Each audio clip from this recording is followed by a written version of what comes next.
So hello viewers and welcome back to another video on Video Geeks.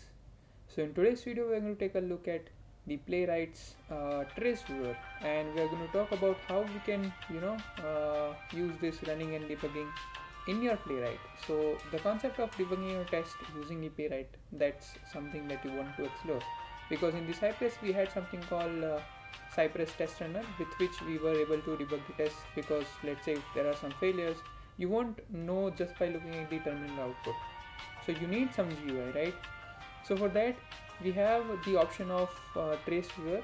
So as you can see, this is the section from the official Playwright documentation. So you can explore this video in because this covers a lot of depth of the Trace Viewer. And in today's video we are going to take a look at the Trace Viewer, but it will be a very brief overview, and for more details you can obviously check out this official documentation over here. So without wasting much time, let's get started.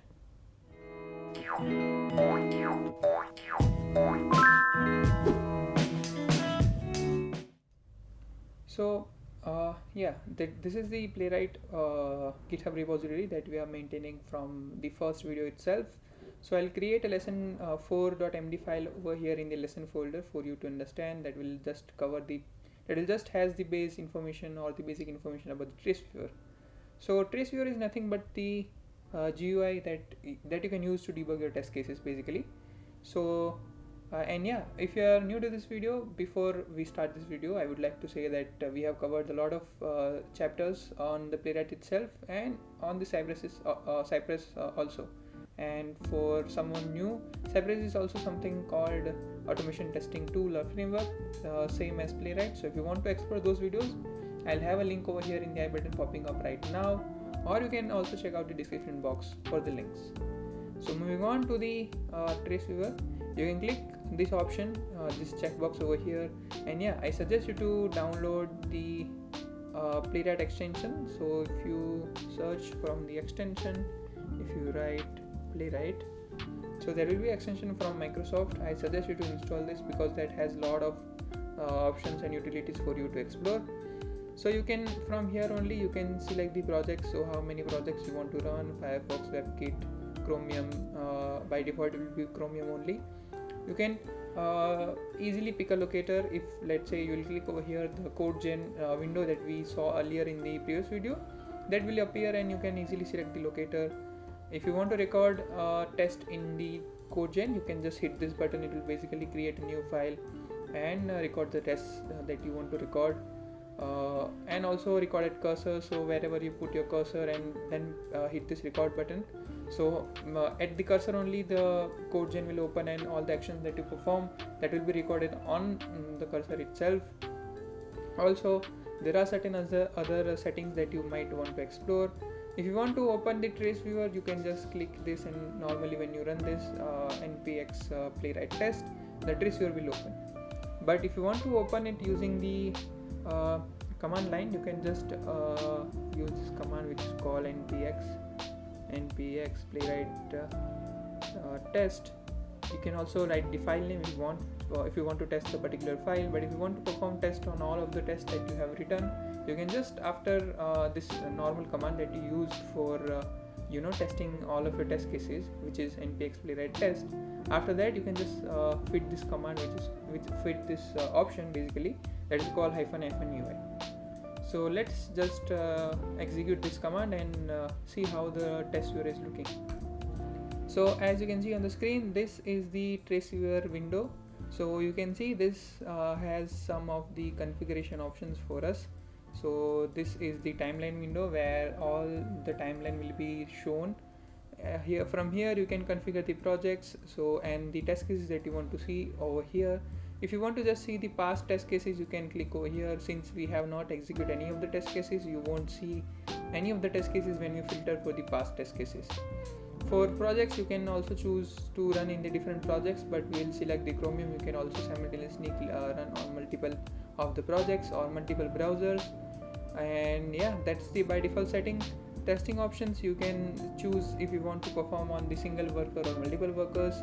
From settings, there are certain other settings that you can explore from over here. all the locators, all the sources, all the calls that you can explore over here.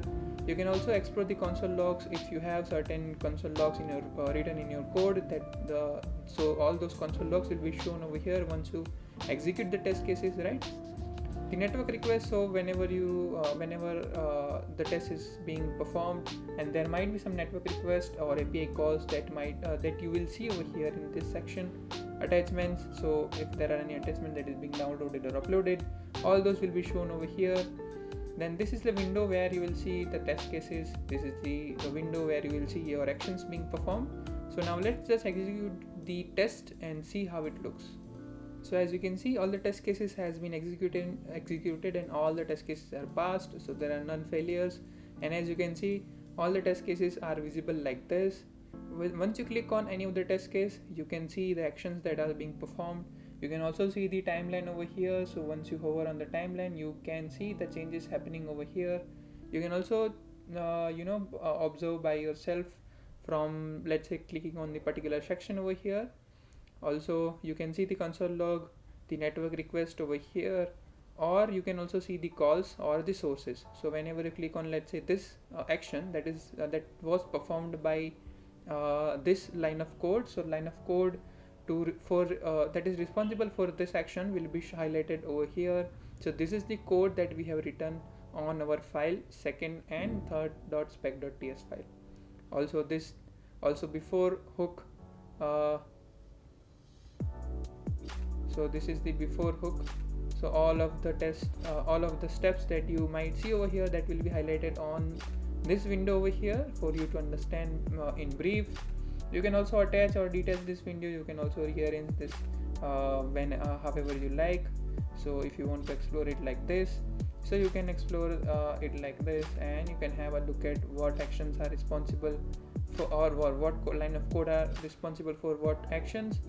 You can also pick a locator over here. So if you click on this window, so locator will be shown over here. That is the default structure that how we have seen in the Playwright's code gen. And yeah, that's it. I guess you are good to go with the Playwright's Trace Viewer.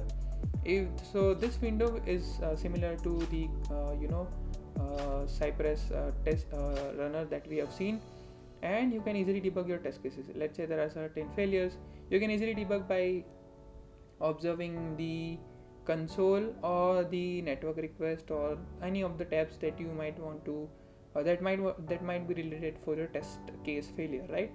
So yeah, that's it. And if you want to explore about the Trace Viewer in the depth, so then you can just go to the Playwright's official documentation. And yeah, so yeah, over here you can find the more detail and all the options that we have just seen. So these are just for you to good to go. And yeah, make sure to subscribe to our channel and hit the notification bell, because in the next video we are going to take a look at the setting up the CI/CD pipeline and what are the steps and how to do the regular CI/CD push and pull. So all of those stuff that are mentioned over here in the page that we will see as a brief overview on our channel. So yeah, that's it for this video. I hope you have got the idea about the Trace Viewer. We'll meet in the next video. Till then, keep learning and keep exploring.